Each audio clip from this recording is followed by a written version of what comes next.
Pope John Paul II was born Karol Józef Wojciech on May 18, 1920. He reigned as Pope of the Roman Catholic Church from October 16, 1978 until his death more than 26 years later, which made him the second longest reigning pontiff in modern times after Pius IX's 31-year reign. He was the first and only Polish Pope and the first non-Italian Pope since the 16th century.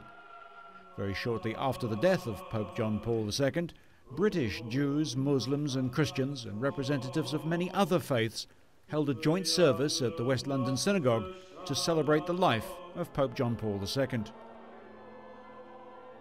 His early reign was marked by his opposition to communism, and he is often credited as one of the forces which contributed to its fall in Europe.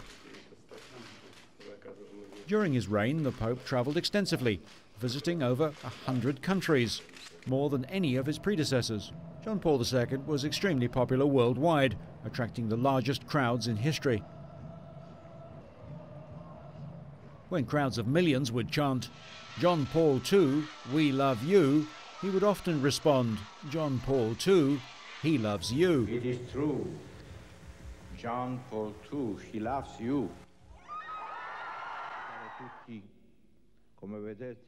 John Paul II was fluent in numerous languages, his native Polish and also Italian, French, German, English, Spanish, Russian, Portuguese, Croatian, and of course Latin. On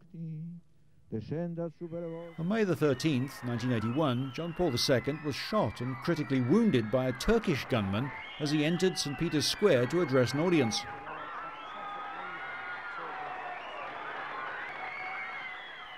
The gunman was caught and later sentenced to life imprisonment.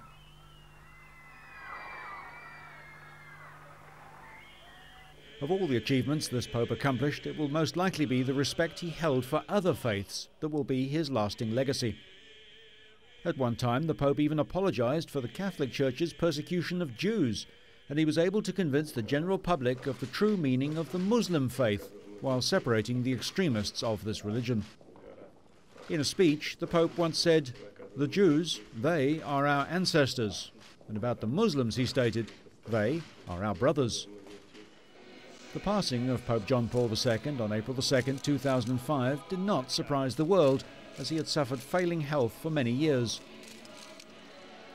But much of the world's population still expressed a sadness at the passing of perhaps the most admired pontiff in the history of the Catholic Church. The funeral of Pope John Paul II saw the single largest gathering of heads of state in history that had come together to pay their respects.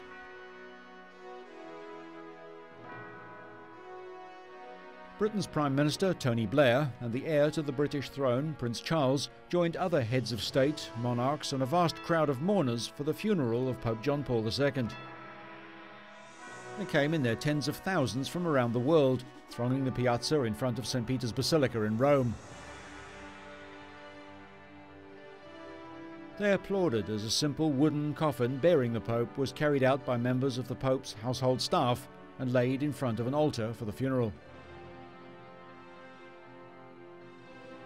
Rome came to a standstill, while in the Pope's native city of Krakow, an estimated 1 million Poles watched the Requiem Mass on giant video screens. Even leaders of Muslim, Jewish, Hindu and other religious communities joined those of various Christian denominations for the 3-hour service, again a reflection of this Pope's efforts in trying to bring all religions closer to each other with love and understanding. For the leaders of government, that they may be wise and far-seeing servants of the common good.